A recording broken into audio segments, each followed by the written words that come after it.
Good evening student. आज हम लोग अपनी नई एक्सरसाइज स्टार्ट करेंगे। हो सके आप लोगों को मेरी राइटिंग में थोड़ी सी डिस्टर्बेंस लगे, कहीं कहीं पे एक्स्ट्रा लिख दिया गया है, तो ये इसलिए हुआ क्योंकि मैंने अपनी वीडियो पहले ही बना ली थी, लेकिन डिलीट होने की वजह से मैं उसको अपलोड नहीं कर पाई। तो देखिए, मैं उसी पेज पे फिर से आप लोग को समझाने की कोशिश कर रही हूँ। तो आइए क्वेश्चन पढ़ते हैं और समझते हैं। पहला क्वेश्चन क्या है? State whether the following are true और फॉल्स, जस्टिफाई योर आंसर। ये 3 स्टेटमेंट दिए हुए हैं जिनको हमको पढ़ना है और बताना है कि ये स्टेटमेंट ट्रू है या फॉल्स है, और जस्टिफाई भी करना है, ये भी ध्यान दीजिएगा आप लोग। तो ये पहला स्टेटमेंट पढ़ते हैं। Every irrational number is a real number. इस स्टेटमेंट में कहा गया है कि सारे इरेशनल नंबर, जितने इरेशनल नंबर होते हैं वो सारे रियल नंबर होते हैं। तो जैसा कि हम लोग जानते हैं कि रियल नंबर क्या होता है, पहले हमने अपने प्रीवियस लेक्चर में हम लोगों ने ये पढ़ा है कि real number, irrational number, rational number सबको डिफाइन किया गया है उसमें। तो उसमें हम लोग पढ़े थे रियल नंबर, रेशनल नंबर और इरेशनल नंबर से मिलके बना होता है। तो जैसा कि इस स्टेटमेंट में कहा गया है कि every irrational number is a real number, तो जितने भी इरेशनल नंबर हैं वो पक्का रियल नंबर में आ जाएंगे। वो उसकी डिफिनीसन से ही पता चल जा रहा है। तो ये स्टेटमेंट क्या हो जाएगी? ट्रू हो जाएगी। दूसरा स्टेटमेंट देखिए, every point on the number line is of the form under root 5m where m is a natural number। अब ये इस क्वेश्चन में क्या कहा गया है?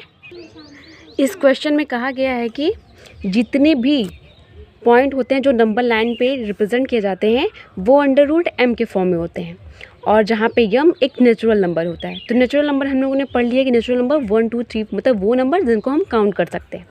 तो ये हमको बताना कि ये स्टेटमेंट सही है या गलत। देखिए, हम मान लेते हैं कि एक इधर देखिए एक नंबर लाइन है, इधर देख लीजिए एक नंबर लाइन है। मान लिए इस नंबर लाइन पे हमको जैसा कि 2 डिनोट करना है, तो इसको तो हम अंडर रूट 4 में करके डिनोट कर सकते हैं नंबर लाइन पे। लेकिन अगर हमको 3 डिनोट करना पड़ा तो क्या इसके लिए कौन सा अंडर रूट यूज करेंगे हम लोग? मतलब कि ये स्टेटमेंट फॉल्स है। तीसरी स्टेटमेंट देखिए, every real number is an irrational number. Every real number is an irrational number. जैसा कि रियल नंबर की डिफिनीशन से पता चल जाता है कि रियल नंबर इरेशनल और रेशनल दोनों नंबर से मिलके बनता है। तो हम कैसे कह सकते हैं कि बस इरेशनल नंबर ही एवरी रियल नंबर होता है? तो ये स्टेटमेंट गलत है। अगला क्वेश्चन देखिए, are the square root of all positive integers irrational? If not, give an example of the square root of a number that is a rational number। इस question में पूछा गया है क्या जितने पॉजिटिव इंटीजर हैं उनका अगर स्क्वायर रूट निकाला जाए तो क्या वो इरेशनल होगा? अगर नहीं होगा तो एक एग्जाम्पल के थ्रू आप इसको जस्टिफाई करिए। आइए देखते हैं इसको। आइए एक एग्जाम्पल के थ्रू इसको जस्टिफाई करते हैं। मान लीजिए एक रियल ये पॉजिटिव इंटीजर आप लेते हैं 4, जैसा कि मैंने यहाँ पे लिया है 4। अगर 4 का अंडर रूट निकाला जाए, स्क्वायर रूट निकाला जाए तो 2 आएगा। अब इस स्टेटमेंट के हिसाब से कहा गया है कि ऑल पॉजिटिव इंटीजर इरेशनल, इसका स्क्वायर रूट अगर हम लोग निकालें तो, लेकिन इसका स्क्वायर रूट निकालने के बाद जो कि एक पॉजिटिव इंटीजर है, 4 एक पॉजिटिव इंटीजर है, इसका स्क्वायर रूट निकालने के बाद एक रेशनल नंबर आ रहा है। ये तो इरेशनल नंबर है नहीं, ये रेशनल नंबर है। तो हम लोग इसको एग्जाम्पल के तौर पर ले सकते हैं, ये एग्जाम्पल दे सकते हैं हम लोग, और ये लिख सकते हैं कि ये जो है ये स्टेटमेंट जो है गलत है। तो नो लिख देंगे हम लोग। अब अगला क्वेश्चन देखिए क्या कह रहा है, so how under root 5 can be represented on the number line. तो इस क्वेश्चन का मतलब क्या है कि अंडर रूट 5 को नंबर लाइन पे कैसे शो करेंगे ये दिखाइए।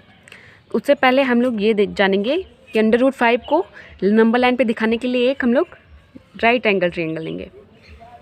राइट एंगल ट्रायंगल क्या होता है? जिसमें एक एंगल 90 डिग्री का होता है। ये 90 डिग्री का हो गया। इसके सामने वाली जो लाइन रहेगी इसको हम लोग हाइपोटेन्यूज बोलते हैं। इसका ये जो इससे ये नीचे वाली लाइन है ये वाली, इसको हम लोग बेस बोलते हैं, और ये जो लाइन इस पर खड़ी हुई है इसको हम लोग बोलते हैं परपेंडिकुलर। तो इसमें अगर हम लोग पाइथागोरस थ्योरम का यूज़ करें तो इस हिसाब से इसमें लगेगा formula h² is equal to p² plus b²। h की वैल्यू अगर निकालनी हो तो स्क्वायर को इधर अंडर रूट में भेज देंगे, अंडर रूट हो जाएगा तो इधर हो जाएगा under root p² plus b²। अब हम लोग जानते हैं जैसा कि हम लोग को √5 को डिनोट करना है, तो अगर √5 को किसी नंबर लाइन पर रिप्रेजेंट करना है तो h की वैल्यू √5 लाने के लिए अंडर रूट तो यहाँ पे लगा हुआ है, पहला नंबर हम लोग मतलब p परपेंडिकुलर हम लोग 1 ले लेते हैं। अब इसमें हम लोग अपना सोचेंगे कि इसमें क्या ऐसा ऐड करें जिससे इसके अंदर बस 5 बचे, जिससे ये पूरा टोटली √5 बन जाए। अब यहाँ पे 1 का स्क्वायर करेंगे तो 1 ही आएगा। इधर देखिए अगर हम लोग 2 का स्क्वायर कर देते हैं तो ये हो जाएगा 4 में 1 ऐड कर देंगे तो हो जाएगा 5। तो इस तरीके से हमारा बन जाएगा h इज़ इक्वल टू √5। थोड़ी सी समझने में दिक्कत हो रही होगी आप लोगों को, क्योंकि मैंने पहले से ये सब लिख लिया है। अब आइए बताते हैं कैसे इसको नंबर लाइन पे रिप्रेजेंट करते हैं। देखिए पहले एक लाइन खींच लेते हैं हम लोग, जैसे हो गई ये लाइन,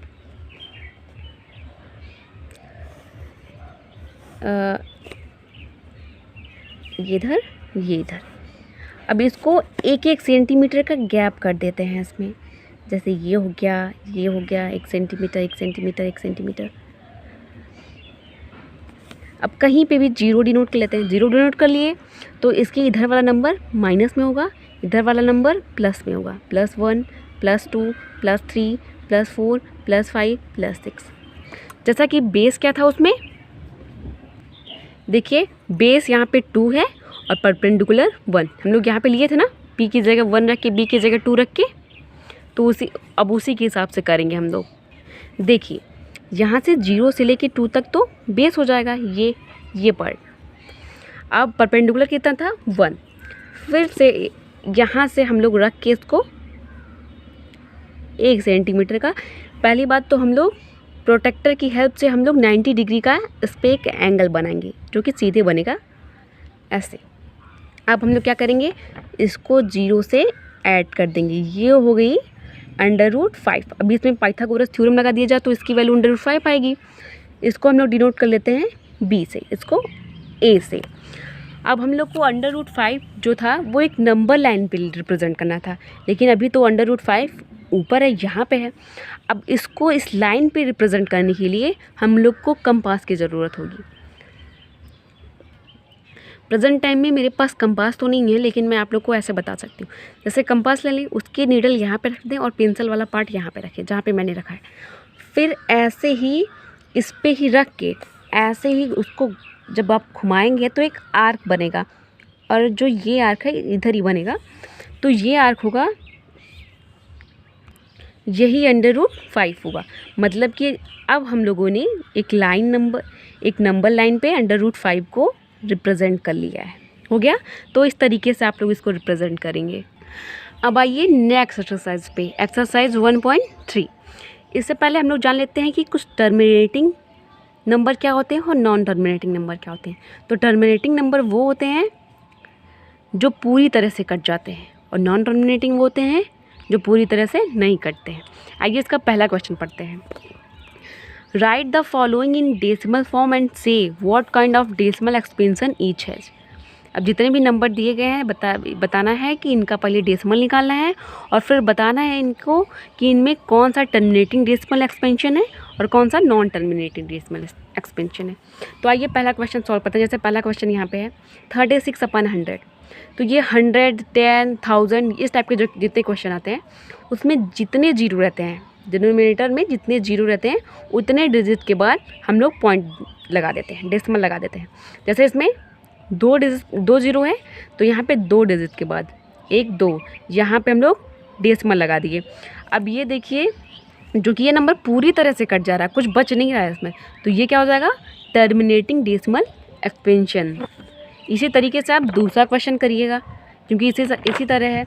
आइए तीसरा क्वेश्चन देखते हैं जो कि एक मिक्स्ड फ्रैक्शन की तरह है, 4 1/8। सबसे पहले मिक्स्ड फ्रैक्शन को हम लोग एक सिंपल फ्रैक्शन में कन्वर्ट करेंगे, जिसके लिए हमको क्या करना पड़ेगा, पहले हम लोग इसका मल्टीप्लाई इसमें करेंगे, फिर ये जो है इसको ऐड कर देंगे। जैसे 4 8 जा 32, मैंने क्या बोला, फिर इसको ऐड कर देंगे। 4 8 जा 32, 32 1 33/8। अब ये आ गया सिंपल फ्रैक्शन, इसको हम लोग डिवाइड करेंगे जैसा कि मैंने यहाँ पे डिवाइड किया हुआ है। 33 में जब 8 से डिवाइड करेंगे तो 4 0.125। देखिए ऐसे कट जा रहा है। आप लोग इसको सॉल्व करिएगा अपनी नोटबुक पे। तो ये सॉल्व होने के बाद मतलब ये पूरी तरह कट जा रहा है, कोई भी नंबर यहाँ पे देखिए बच नहीं रहा, रिमाइंडर 0 आ रहा है। तो ये क्या हो गया, ये भी एक टाइप का टर्मिनेटिंग डेसिमल एक्सपेंशन हो गया। चौथा पाँचवां भी आप करिएगा, मैं छठवां बता रही हूँ। देखिए 6 वाला क्वेश्चन क्या है, 329/400। ये थोड़ा सा बड़ा मुझको लगा, इसलिए मुझे लगा कि बता देना चाहिए। वैसे तो आप लोग कर लेंगे, मुझे पता है। तो सबसे पहले इसको थोड़ा हम लोग ईजी मेथड से करते हैं। यहाँ पे हम लोग इसको 329/4 × 100 लिख सकते हैं कि नहीं, लिख सकते हैं। हो गया। अब पहले हम लोग 4 से डिवाइड करेंगे इसको। यहाँ पे मैंने डिवाइड किया, देखिए पूरा डिवाइड करने के बाद यहाँ पे 0 आ रहा है, रिमाइंडर 0 आ रहा है। ये पूरी तरह से कट गया। अब इसकी जगह पे ये लिख सकते हैं, इस पोर्शन की जगह पे हम लोग ये चीज़ लिख सकते हैं कि नहीं, लिख लिए। अब यहाँ पे मैंने अभी पहले ही क्वेश्चन में बताया था कि जितने भी 0 रहेंगे उतने डिजिट बाद डेसिमल लग जाएगा। अब देखिए यहाँ पे 2 0 हैं, तो जो डेसिमल का पॉइंट है ये 2 डिजिट इधर चला आएगा। अब इधर आने के बाद क्या आएगा, 0.8225। तो ये किस टाइप का, एक तो ये पूरी तरह से कट गया और ये नंबर आया। तो ये कौन सा एक्सपेंशन हुआ, टर्मिनेटिंग डेसिमल एक्सपेंशन। इस तरीके से आप बार बार प्रैक्टिस करिएगा, बहुत ही ईजी, आप लोग को समझ में आ जाएगा। आइए अब दूसरा क्वेश्चन देखते हैं। You know that 1/7 is equal to इतना। Can you predict what the decimal expansions of 2/7, 3/7, 4/7, 5/7, 6/7 are without actually doing the long division, if so how. इस क्वेश्चन का मतलब क्या है कि जैसा कि हम लोग जान रहे हैं, हम लोग को दिया हुआ है कि 1/7 की वैल्यू इतनी है, तो इन सब की वैल्यू हम लोग को निकालनी है, वो भी बिना लॉन्ग डिवीज़न का मेथड का यूज़ किए। अगर हम लोग इसको कर सकते हैं तो कैसे कर सकते हैं, ये हम लोग को दिखाना है। तो हम लोग को गिवन क्या है, 1/7 इज इक्वल टू इतना। यहाँ से देखिए ये गिवन दिया, ये दिया हुआ है, हम लोगों को लिख लेते हैं। हम लोग को 2/7 का निकालना है, 2/7 का पता करना है। तो 2/7 को हम लोग 2 × 1/7 लिख सकते हैं कि नहीं, लिख सकते हैं। अब 1/7 की वैल्यू लिखी हुई है, 2 की जगह 2 को ही लिखते हैं और 1/7 की जगह ये वैल्यू रख लेते हैं। इसको मल्टीप्लाई करेंगे, जैसे 2 7 × 14, 1 कैरी, 2 5 ×